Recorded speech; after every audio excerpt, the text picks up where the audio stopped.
Good morning, PK here. What do you want me to tell you? From out of the box, what we're going to talk about today is the name of the show, something short, is My Worst Losing Day Revised. I did a video, if you guys saw a few days ago, about the most 15 common questions I've had in over my 35 career. And the last question was, PK, what was your worst losing trade? And I'm going to tell you, I said on the video, I was in the DAX I lost like $10,000 in 1 hour, and then all of a sudden last night, it hit me. I remembered. I said, wait a minute, this is all wrong. It goes to show you, all of us have what's called selective memory. We want to bury all the bad disasters in our life, personal, financial, relationship, things that have happened horrible, especially ones from a long time ago. I completely forgot, and this is what I'm going to tell you. In fact, I'm like shaking. Maybe you guys can send me a Xanax. But, I can't take those things. I go to the fitness every day, so that's out. But you understand where I'm coming from. So anyway, it's okay, PK. What was the worst? This is the answer to question number 15. What was the worst losing? I'm talking about the dollar amount too, not about the percentage. What's the worst losing trade you had in your career? And I want to tell you right now, it was not the DAX. So much. It's a horror story. I'll try to make it short. Around night, this is maybe in my second year. I was about 23 years old. I had my own firm. Maybe some of you followed what I've been doing of my bio. I was really doing well. My brokerage business was losing money because I mentioned you can't make enough money in the brokerage business. And thank God for my personal trading. It made up for not all the losses, but a good portion of it. And this is what I, always aspired to be as a trader. I just got taken the wrong direction. So anyway, what happened was I came in. I think I had about 5 gold, 5 silver. I came in net short, maybe 4 or 5 things. This was sometime in '83. Coming to the office, remember in California. It's California time. The market opens up at 9:30. You said it'd be 6:30. Anyway, 6:30 California time in LA. I come into the market opens, right, and everything is way down and dropping. Okay. And that day at 10 o'clock in the morning California time, I had an appointment at the bank to go buy my dream car from high school, which was a Ferrari. And I was going to sign the papers for a loan. I didn't pay cash at the price. At that time, it was $45,000. One of these GT, like that guy with the mustache on that old TV. Oh, you guys are too young for that show. The guy from Hawaii, the private detective, I forgot his name. He had a red Ferrari, but I had a blue one and bought it new. In those days, remember, we're talking about 1983 money now. It's $45,000. I put about $10,000 down, and I was going to go to the bank and then pick it up that afternoon and drive down to Newport Beach to pick it up. So what happened was I came in that morning when I get the trading. I'm up $50,000. This is my second biggest win at that moment. And I thought to myself, God, what happened was gold was limit down. At that time, the limit was $25. I think silver was down 50 cents. So I'm up like 40,000 on those two alone. And plus, I think I came in short lumber and I think it was soybeans, something like this.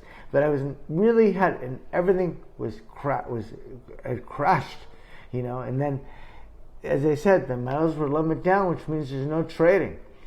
So I thought to myself for a couple hours that, God, I could just get out.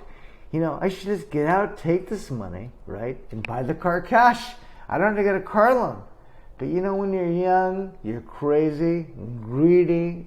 You have dreams for that. Wanted a beach house in Malibu. when you're young and you start having this big success, it's normal. You want more and more. Even someone like me was not such a material person. I wanted a car, a watch, and a house, beach house in Malibu. That's what happens when you grow up in West LA, Beverly Hills. That's what matters. Now looking back, it seems ridiculous. What matters is my health. When you're older, that's why I go to the fitness all the time. So what happened was, I leave the office around 9:30 to go to the bank. It's a bank in Beverly Hills, decided to go sign the loan papers for the Ferrari.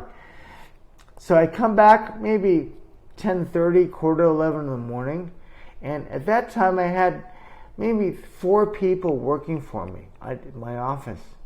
This was in Beverly Hills, and they look at me. They were white, and they said, PK, do you know what happened?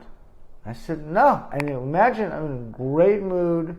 I'm going to be picked up in a limo to go down to, to Newport Beach, pick up the car. Just came off the boat. I mean, this is like one of the greatest days of my youth. I'm finally going to get to execute, buy my dream car. What one of you in high school doesn't have some dream car? You think, God, one day when I make money, I'm going to buy this. Here I am buying it. So I'm so excited. And they said, take a look at this screen. And remember, we just had quote screens. There was no charting.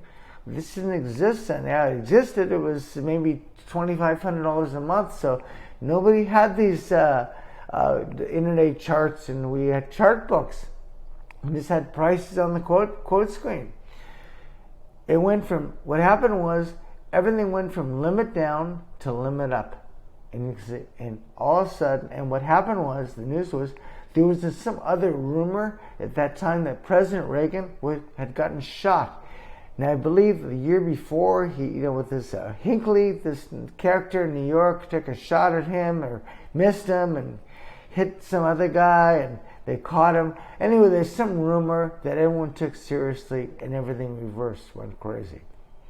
And I had no stop in the market. This is what happened. And I went from plus 50,000 to minus 50,000. Okay? In the time, I must have been gone an hour.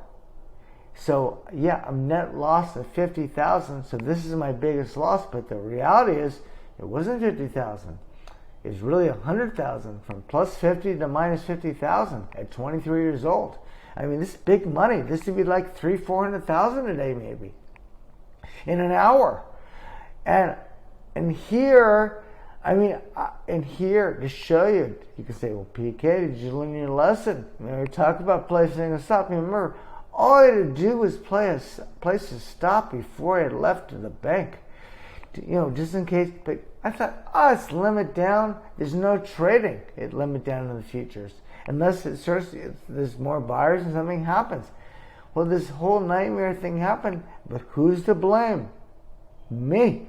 I didn't do it. I didn't have the knowledge. I was I started in 81. It's merely my second year trading, and I had this immediate success in the trading. So the last thing I'm thinking about doing is putting a stop in, because the markets are limited down. I thought, what could go? I never even imagined something could go wrong. Never, and this is what happened. So everything turned around, and of course, from that moment on, at the age of 23, I always learned, if you've got some big winner on and you're not going to be in front of the screen, or you have to go out and do something, you better put yourself some emergency stop in. I could have said, okay, I'll give back 10,000, very far away from the market. I'm not talking about a close stop, something far, but something just in case there's that disaster.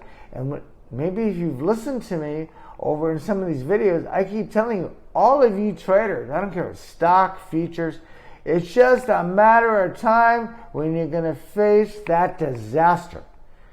It's some freak thing, once in a lifetime, which this was. But what happens if you're in it? And yeah, if you're in the right direction, then it's great. But most of the time, you're in these things, you make a mistake, it's in the wrong direction. And I can tell you, say, well, PK, what happened? Did you buy the car? Of course I went down. I signed for it. And did I try to get over it? I can tell you, I spent that whole afternoon at the beach, but I was bummed out. But, when you're young, like everything, these things, they fly off you. You get over it in a day. It's like staying up all night and drinking too much. You have hangover all day, but then the next night you're going at it again. And this is how it was for the trading. So I thought, okay, PK, you'll make it back. And you know what? I did make it back. Not quickly. I had to make it back over time. Actually, that's not true. I made it back on the orange juice. I realized the time was before that I caught my juice trade. So here I had the biggest loser of my career before my biggest winner. But I hit my biggest winner in the end of December, which I talk about. You'll see. Go back to the video, which is 75,000, and the orange juice caught the freeze. Anyway, PK, look at this. 11 minutes. I don't shut up. But I had to correct myself to say losing 10,000 in the DAX in an hour from doubling down, tripling down, averaging down, call it what you want. I thought that was my worst moment. And all of a sudden, I remembered last night, I said, oh my God, what about that trade with Joaquin? I could have bought the car cash. And now I blew that. And all I had to do was put a stop in those 4 different markets. Yeah, there was no on the computer. Pick up the phone, call the broker, stop far away, and even if I wanted to give half back. But the stupid me did nothing. So learn from this mistake. Don't, for some of you, if you get lucky enough to pull way up and something happens, especially in this day and age, you have your phone, there's no reason not to have an emergency. I can't even say it, an emergency stop in. So anyway, this PK with the follow-up episode of my worst losing trade revised for question 15. Let's just forget about it. Let's move on. But at least wanted to set the record straight, so don't think, I've only had a few small disasters. Believe me, it was such a disaster. I buried it in my mind, and it's still, I still feel the pain. Look at me right now. It's a horrible thing. Don't ever make a mistake. Anyway, it's PK. Wish everyone, let's make some money. Ciao, everybody.